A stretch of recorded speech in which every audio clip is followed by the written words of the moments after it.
ከምድር በሚገኘው ፍሬ የሚረዳ ስለሆነ ገበሬ ሀብሎ መሬት ላይ የጻረውን ነገር ወድቆ ቀርቷል ወይስ ተደስቷል? ይሄ የሁሉም አይን ነው። ዋናው የአናት የዘሪው ብቻ አይደለም፣ የተመጋቢ ሁሉ ነው። ስለዚህ ገበሬው ከወፍ አእላፍ አብላኝ ብሎ ነው የሚጥለው ዘሩ። ለምን እንስሳት አዕዋፍ ያፈሩታል፣ መንገደኛው እሸት ቆርጦ በመብላት ይካፈለዋል። ከዚህ ሁሉ የተረፈው ነው የሚገባ እና ይህ ሁሉ ገና ቡቃያው ቅጠሉ ሻይ አይ እዚያ ላይ ያልፋል። እስካሁን ድረስ ባለው አብዛኛው ውሃ ነው የነበረው። በአሁኑ ጊዜ ግን እያገበሬዎች የተለዋወጠ ነገር ነው። እስካሁን ጊዜ በነበረው ግን አብዛኛው ውሃ ነው እና ዘሮችም ብዙ ጊዜ አላቸው። የመጀመሪያዎቹ ማሽላ፣ ዘንጋዳ፣ በቆሎ የመሳሰሉ ናቸው ቢቀድሙት። ከዚያ ቀጥለው ኑግ፣ ባቄላ፣ ገብስ፣ ከዚያ ቀጥሎ ጤፍ፣ ከዚያ በኋላ ስንዴ፣ ከስንዴ በኋላ ሽምብራ፣ ጓያ፣ ምስር እነዚህ የመሳሰሉ ነገሮች የሚከታተሉ እና ወቅቱን ይጠብቁታል። እነዚያ የዛሬዎቹ የአየር ትንበያ ያሏቸውን የአየር ትንቢት ተናጋሪዎች ከሚያውቁት የበለጠ እነዚያ ያውቁት ነበር። ጥሩ አድርገው ነው የሚያውቁት እና ከግንቦት ጀምሮ ነው የሚለቁት እና በዚያ መሰረት ነው የሚለቁት። በዚህ ጊዜ ይሄሰብል፣ በዚህ ጊዜ ይሄሰብል ብለው ነው የሚያስተምሩት። ልክ እነሱ ያስተምሩት ነው እንትን የሚለው። ታዲያ ቡቃያው ሲወጣ የሁሉም አይን እዚያ ላይ ነው የሚያልፈው። ይህ ስለሆነ በዚህ አካሄድ አሁን ያለንበት ከዚህ ከነሐሴ 16 በኋላ ያለው ጎህ፣ ጽባህ፣ ብርሃን፣ ለቋት፣ አዕዋፍ እያለ የሚጠቃቅስ ነው።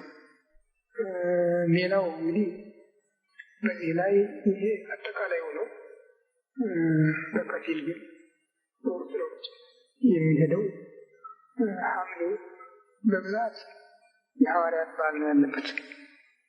በብዛት ከሐምሌ 2 ከሐዋርያው ታዲዮስ ጀምሮ የሐዋርያው ታዲዮስ፣ የሐዋርያው ቅዱስ ጳውሎስ፣ የሐዋርያው ናትናኤል፣ አሁንም የሐዋርያው ቅዱስ ጳውሎስ 15፣ የሐዋርያው ያዕቆብ 18 ይሄ በብዛት የሐዋርያት በዓል ነው ያለ። በነሐሴ ግን ያው አንድ ብለን የእመቤታችንን መታሰቢያ ነው የምንቀበለው። አንድ ወገን ሆኖ በጠቅላላ ስለ ጠቅላላ ሕይወቷ የምናጠናበት የምንማርበት በቃል ኪዳኗ የምንማጸንበት ብዙ ተስፋ የምናገኝበት ነው። ታዲያ እንዲያው እንዲህ በቀላሉ አይደለም። ፍትሐ ነገሥቱ ወፈታ ደስ የጸወሙ ጽሙዳን መነኮሳት ይልቁንም ጽሙዳን መነኮሳት የሚጾሙት ብሎ ለመነኮሳት አድርሶ ነው ያስቀመጠው። በኢትዮጵያ ስርዓት ግን ከመነኮሳት ይበልጥ ህዝቡ ናቸው የሚጠቀሙበት ማለት ይቻላል። ህዝቡ ናቸው የሚጠቀሙበት። በባህል ሀገር በእመቤታችን የታነጸ ቤተክርስቲያን ካለ ከየትም ቦታ መጥተው እዚያ የሚሰበሰቡ ቤታቸውን ትተው የሚለው ጊዜው የልሻ ጊዜ በጣም አስቸጋሪ ጊዜ ግን ይደርስባቸዋልና ጥሬ እየበሉ ነው የሚጾሙት። ደግሞ ጥሬ እየበሉ ነው የሚጾሙት። ታዲያ ሌሊት ሰዓት ሲደውል ይገባል፣ እዚያው ያድራሉ። ጠዋት ቅዳሴ ማርያም ሲተረጎም ይሰማሉ፣ እዚያ ይውላሉ። ስመጸለት ከዚያ ያስቀድሳል። እንግዲህ እያደረጉ ጽዋት ይሰጣል። ህዝቡ ራሱ በጠቅላላ በልዩ ስነ ስርዓት ነው የሚያስበው። ስለሆነ የእግዚአብሔር ጸጋ ደግሞ ይታይበት ነበር። የእግዚአብሔር ጸጋ ታይበት ነበር። ብዙ ሳምራት ይደረግበት ነበር። እመቤታችን እያንዳንዱ ክፍሎች ምልክት እየሰጠች በዚያ በማህበሩ ውስጥ ያላት ቸርነት፣ ያላት አማላጅነት፣ ያላት እርዳታ ያልተቋረጠ መሆኑን የሚያሳዩ ብዙ ነገሮች ተደርጎበታል፣ ይታይበታል። እስከ እኛ ዘመን ድረስ እዚህ ቤተክርስቲያን ተመሳይ ቀን ያልተለወጠ ብዙ ምልክት ይታይበት ነበር። ብዙ ሰዎችም አይተውበታል። እኔም ራሴ የምሰጠው ብዙ ምስክርነት አለኝ። ብዙ በእውነት በጣም ያስደንቅ ነገር ነው። ጻድቅና ኃጥእ የሚመረጥበት አይደለም። ስለዚህ እሷ የምትገኝበት ምዕመናን በሙሉ የምታስብበት የምትባርክበት ጊዜ ነው። እንዲሁም የኢትዮጵያ ቤተክርስቲያን እምነት እውነተኛ መሆኑን ማረጋገጥ የሚቻለው ከዚህ ጾም ነው። እንዲያው በጣም ከዚህ ጾምና ከሰሙነ ሕማማት ሁኔታ ነው። በጣም በተለይ ይሄ መቼም ትንሹን ትልቁን ሕፃኑን ሽማግሌውን ሴቱን ወንዱን ያስተባበረ በመሆኑ ልዩ ግንኙነት ነው ያለው፣ ልዩ ህብረት ነው ያለበት። በእርግጥም አገሪቱ መንግስት ህዝቧን አስራት እንዲሰጥሻለሁ ብሎ እየተናገረው ቃል የተፈጸመበትና ነቢዩ ዳዊትም በኢትዮጵያ ያለ ተወልዶ በህየ እምነጽዮን ይብለሰ በኢትዮጵያ ህዝብ በዚያ የተወለዱት እናታችን ጽዮን ይላል እያንዳንዱ ሰው ሲል የተናገረው ቃል ትርጉም ያገኘበት ነው ማለት ይቻላል። ህፃናት ሁሉ አይረሱትም። በዓመት ሁሉም በሰልፍ ወጥተው ይጾሙታል። በሰልፍ ወጥተው ስጋውን ደግሞ ይቀበላል። ምንጊዜም ቤተክርስቲያን የማያውቁ ህፃናት ሰልፍ የሚታይበት ያን ጊዜ ነው። ሴቶች ወንዶች የተዘጋጀ ነገር ባይኖራቸው እንኳን የወላጆቻቸውን ልብ እየተዋጉ ነው ለቁርባን የሚሰለፉ እና ቤተክርስቲያን እናቶች ልጆቻቸውን የሚያስተምሩበት ሃይማኖት ክርስቲያን መሆናቸውን ለልጆቻቸው የሚያስተምሩበት አንዱ መጽሐፍ ጾም ፍልሰታ ማለት ይቻላል። አንዱ መጽሐፍ የኢትዮጵያን ባህል ስርዓት ወግ ከህዝቡ ኑሮ ማንበብ ይቻላል። ከመጽሐፍ ቅዱስ ጋር ምን ያህል እንደሚሄድ የበዓላት አከባበሩን ማየት፣ የጾም አፈጻጸሙን ማየት። ይህንን ከተመለከቱ ያነባል አያነብም ሌላ ነገር ነው። ፊደል ያውቃል አያውቅም፣ ፊደል ታውቃለች አታውቅም ሌላ ነገር ነው። በስርዓቱ ግን ጠቅላላውን የእግዚአብሔርን መጽሐፍ በህዝቡ ላይ ማንበብ ይቻላል። አባታችን ሲያስተምሩ በዕለተ መስቀል ቅዱስ ዮሐንስንና እመቤታችንን በጌጡ ባየ ጊዜ እሷን ነዋ ወልድኪ ልጅሽ ይኸው ብሎ አደራ እንደሰጣት እሱንም ናያምከ እናትህ ይጠብቃት ብሎ አደራ እንደሰጠው የተናገረውን ቃል ጠቅሰው ይህ ቃል በቅዱስ ዮሐንስ ብቻ ተወስኖ የቀረ አይደለም፣ ለክርስቲያኖች ሁሉ የተላለፈ ነው። ነዋ ወልድኪ ሲል ነዋ ወልድኪ እነሆ ልጆችሽ፣ ናያምከ ሲል ናያምክሙ እነሆ እናታችሁ ናት ብሎ ለክርስቲያኖች የሰጠው አደራ ነው። ቃል ኪዳኑ ለሁላችን ነው ብለው መምህራን ያስተምራሉ። እውነትም ይህ ጠባይ ያነበበውን ያላነበበውን እየቀሰቀሰው ወላጆች ልጆቻቸውን ገና በቅፋት ጀምሮ በቅስታ ማቆይ ይጀምራሉ። ኋላም ደግሞ እንቅስቃሴ ከጀመሩ በኋላ የሚገታቸው አቅመ አዳም ወይም አቅመ ሔዋን ሲያደርሱ ብቻ ነው እንጂ እዚያ ድረስ ግድል ከሌለኝ በወላጆቻቸው ጥበቃ በዛ ጊዜ ውስጥ ነው እንግዲህ የጌታችንን ስም መልኳንም ስለ ፍቁር ወልዳን እያነሳቀፈች የሚያጠኑበት ቤተክርስቲያን የሚሄዱ የሚለማመዱበት ይህ ጾመ ፍልሰታ ነው። እንዲህ አይነት ትምህርት ያለበት ነው። ራሳቸውን የቻሉ ሰዎች ደግሞ ያው ለየት ባለ መልኩ ከቤተክርስቲያን ባይርቁም ግን ከሰው ገለል ብለው ብቻቸውን በጾም በጸሎት ያከብሩታል። አብዛኛው ግን ያ ነው የቤተክርስቲያን ህብረት ነው ዋናው። እኔ የሚስበኝ ያ በግል ካለው ይልቅ ያ ብዙ ጸጋ የሚታይበት ነው። ቤተክርስቲያኒቱን ራሷን ሰማያዊት እንደሆነች የሚያሳይ ነው። ደከመኝ የሚል በፍልሰታ ራበኝ ብሎ የሚቆረቆር ልጅ የለም። ወደ ቤት የሚመለስ ልጅ የለም። ውሃ ጠማኝ ብሎ የሚያዝን የለም። እንደው በባላገር ቅዳሴ እንደው ወደ 11 ገደማ ነው ጨርሶ የሚወስድ ያም ሆኖ ዝም ብሎ የሚቀበል ቅርታ ሳይኖር በዚህ አይነት ጥሩ ስነ ስርዓት ያለው ነው። አንዱ ነው። ሁለተኛው በዚህ ከሚመጣው ሳምንት ከነሐሴ 23 ጀምሮ ተስካረ አብርሃም ይባላል። የአብርሃም መታሰቢያ የቤተሰቡ መታሰቢያ ነው እስከ 29 ድረስ። እነዚህ ደግሞ አንዱ በምን የሚታሰብ ነው እና ከዚያ ከክረምቱ ጸባይ ጋራ ካለው አገልግሎት ጋራ ይሄ ደግሞ በልዩ ልዩ ጣልቃ ገብ የሆነ የሚታሰበው የበዓል ልዩ ልዩ ስነ ስርዓት ለቤተክርስቲያኒቱ ትልቅ ቅርስ ነበር። ግን አሁን ስ እንጃ የት እንደሚሆን አላውቅም። በዓሉ ሙሉ እየተለዋወጠ ነው። ይህን ያህል የሚያደርገውን ሲያድግ እንጂ ቤተክርስቲያኒቱ ጨርሶ የተነቀለች ነው። ከባህሏም ከስርዓቷም ከጠባዩ ከምኑም አላውቅም።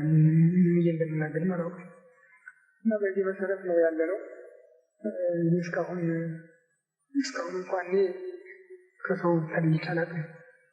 ለምን ከሁሉ ማስተማሩ ብልጫ አለው በሚል ነው ሀሳቤን ጠቅልዬ የቆየሁኝ። አሁን ያው ሁሉ ነገር እየከበደኝ ስለሄደ እስኪ ደግሞ ሰዎች እኮ ብቻቸውን የሚሆኑ ወደው አይደለም ከእግዚአብሔር ጋር ለመነጋገርም ሀሳባቸውን ለመጠቅለል ግድ ይሆናል በሚል ነው እንጂ ስፋት አጥፍቻለሁ። የለመድኩት ያንን ማለት ነው። ግን ምን ላድርግ ሁሉም ነገር ችግሩ የሚፈጥረው ስለዚህ ይቅርታ እንድታደርጉልኝ ነው የምጠይቀው። ቤተክርስቲያናችን ግን ትልቅ ባለሙያ ስንዱ ሀብታም ቢጠልቁት የማያልቅ ሀብታት ምስጢራት ያሏት ያው ቢያንጉት የማይጠገብ ዜማ ምስጋና ነው ያላት። ግን ሁሉ እየጠፋ ነው። ሁሉ ቅጥ እያጣ ነው። መልኩ እያጣ ነው። እግዚአብሔር እንዲያው እሱ መልሶ ሊታደጋት መጸለይ በግድ ነው ያለብን። ኢሳይያስ ላይ አንድ ቃል አይቼ ነበረ። ወትየ ጽዮን ሀደገኒኑ እግዚአብሔር ወረሳኒኑ እግዚአብሔር ተወኝ ሆነ እግዚአብሔር ረሳኝ ሆነ ትላለች ጽዮን ይልና የረሳይኩኪ ወይ የረሳይኩኪ አልረሳሁሽም። ለመሆኑ እናት ከማህፀኗ የወጣውን ትረሳለች ወይ? ለወለደችውስ አትራራም ወይ? ይልና እናት እንኳን ይህን የምታደርገው ወይም ለታስ ቤት በኋላ እናት እንኳን ልጇን የምትረሳ ቢሆን አንተ እየረሳች እኔ አልረሳሽም አላት የሚል ቃል አለ። ይህ ነው አሁን ተስፋ የምጠብቀው። እግዚአብሔር አይረሳትም የሚል አወዳደቋ እጅግ ክፉ ነው፣ እጅግ አስደንጋጭ ነው። ትነሳ መስሎ አይታይም። ለዚህም ደግሞ በጠቅላላ ሁኔታው ሁሉ እየጠፋ ነው፣ መሰረቱ እየተነቀለ እና በዚህ ጊዜ በጣም አይቻልም እንጂ ይቻል ነው። ነብዩ ኤርምያስ እንደተናገረው ምኑ ወሀበኒ ከመ ይኩናን ያየንተ ደመና ሰማይ እንክዮሙ ለሕዝበ እስራኤል አይኖች የእንባ ደመና እንዲሆኑልኝ ማን በፈቀደልኝ ማን በሰጠኝ ያለውን ጸጋ ለወገኖቼ ለእስራኤል እንዳደረግላቸው እንዳለ በእውነት ብዙ እንባ እናፈስ በተገባ ነበር እና አሁንም በየጊዜውም እንደምላችሁ ጸሎታችሁን አታቋርጡ። ጊዜ የለንም ነቅተን ተግተን የምንጠባበቅበት ጊዜ ነው እንጂ ነገ አለ ብለን ይነጋል ብለን የምንጠብቅበት የምንተኛበት ጊዜ አይደለም። ጊዜ ስለሌለ ተግተን እንድንጸልይ አደራ እላለሁ። አምላካችን ደግሞ ከዘመነ ዮሐንስ ወደ ዘመነ ማቴዎስ በሰላም አሸጋግሮ ቸርነቱን እንዲያሳትፈን ፈቃዱ ይሁንልን።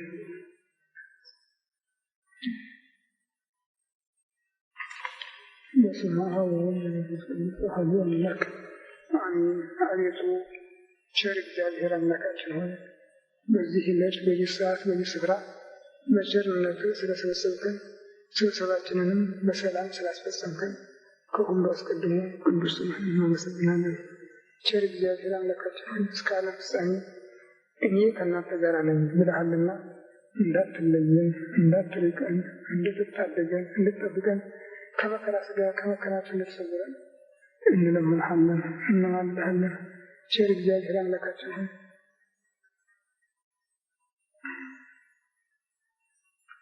ረዳ ዋልህና ወሰሐላ በዛቲ ሀገር በእንቲአየ ወበእንተ ዳዊት ቁሌ ስለ ስሜ ስለ ባሪያዬ ስለ ዳዊት ብዬ ይችን ሀገር እረዳታለሁ፣ አድናታለሁ፣ ይቅር እላታለሁ ብለህ የገባኸው ቃል ኪዳን አለ።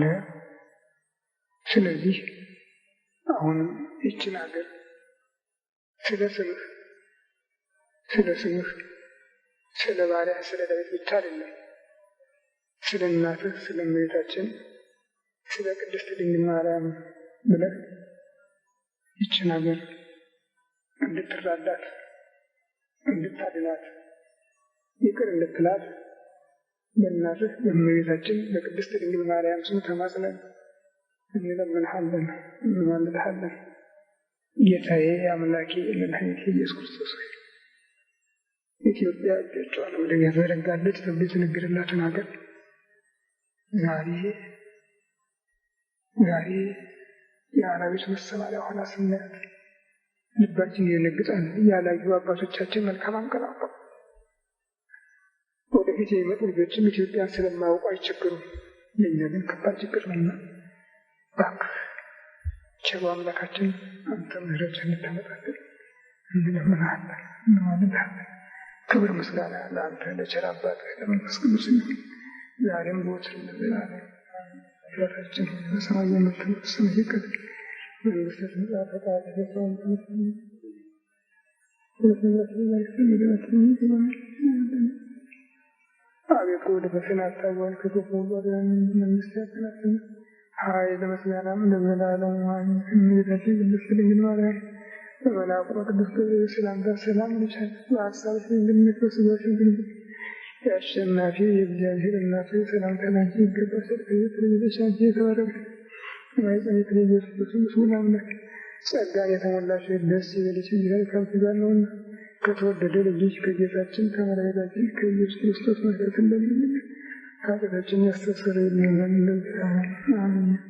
ኦ እግዚእ ኢየሱስ ክርስቶስ በከመ በየሳህልከ ምሕረትከ ስለ ኃጢአቴ ወኃጢአተ ኩሉ ጌታ ኢየሱስ ክርስቶስ እንደ ይቅርታህ እንደ ቸርነትህ ብዛት የእኔንም የሕዝብህንም ኃጢአት አስተስርይ።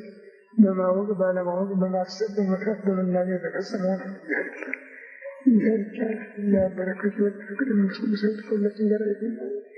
ግን ይህ ለቀጥሎ ያበቃል።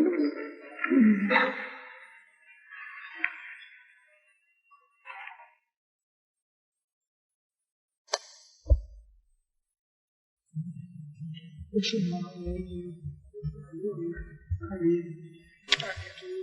ቸር እግዚአብሔር አምላካችን ሆይ ይህለት መንግስታት የሚሰራ ቸርነትህ ስለሰበሰብከን እነዚህ ከፍልና ቀጠሮ ስለደረስከን ከሁሉ አስቀድመን ቅዱስ ስምህን እናመሰግናለን።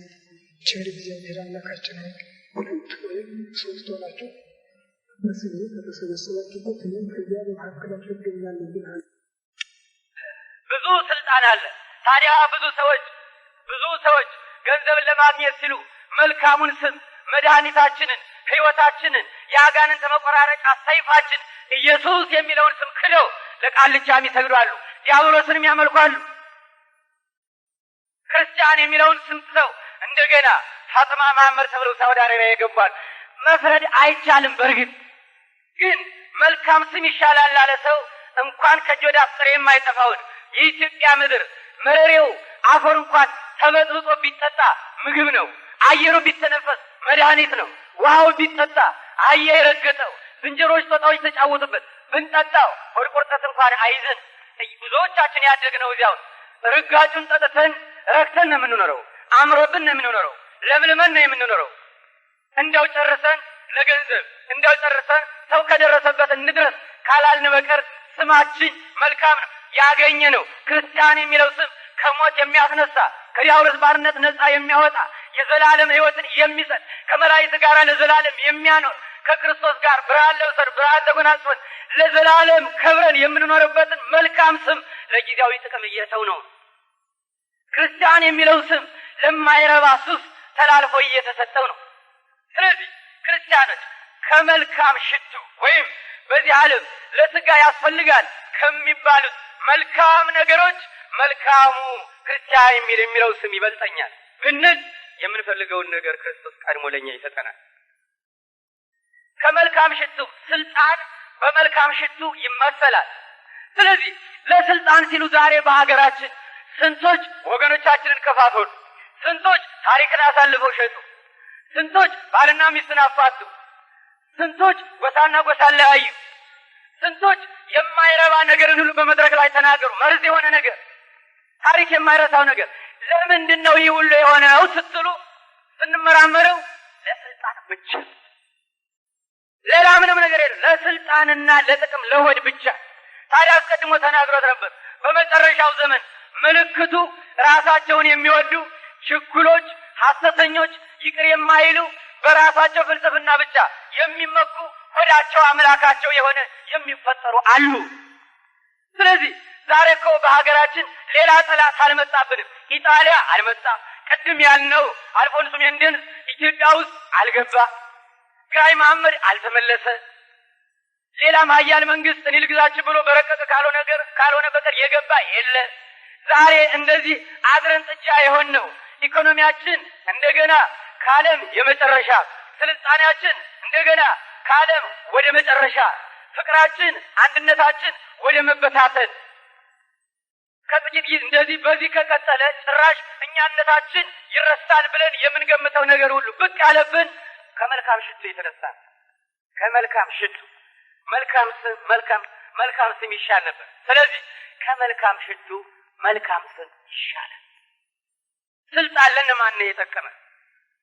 ስልጣን እኔ ምን ይመስለኝ መቼም አንዳንድ ጊዜ ገጠር መኖር ግሩም ነው፣ ሞኝ ያደርጋል።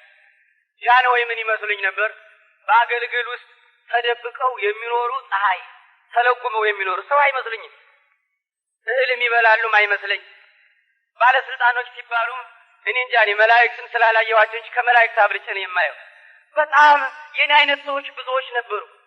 እንደ ጃማይካዎች የቀደሙትን መሪዎች አናልስት ናቸው ልንል ምንም አልቀረም። ቢያስተምሩን ኖሮ ጃንሆይ አምላክ ናቸው ቢሉን ኖሮ እንቀበል ነበር። የዋህ ነበር። እስከዚህ ድረስ መሪዎች ተከብረው በስልጣን አምሮ ይኖሩ ነበር። ያ ሁሉ አልፎ ያ ሁሉ ክብር አልፎ ካልሆነ ቦታ ተሸጉተው ተገኙ። የደርግ አባል መጣ ሲባል እርጉዝ እንኳን እኔ እንጃ መቼም ሳያስወርዳት አይቀርም። ያን ጊዜ እኔ በአንድ ክፍለ ሀገር የማውቀው ሰው አለ። መጣ ገሌ ሲባል ሰዎቹ ሊሚዙትን ያጣል። የቱን ያህል ያስደነግጥ ነበር።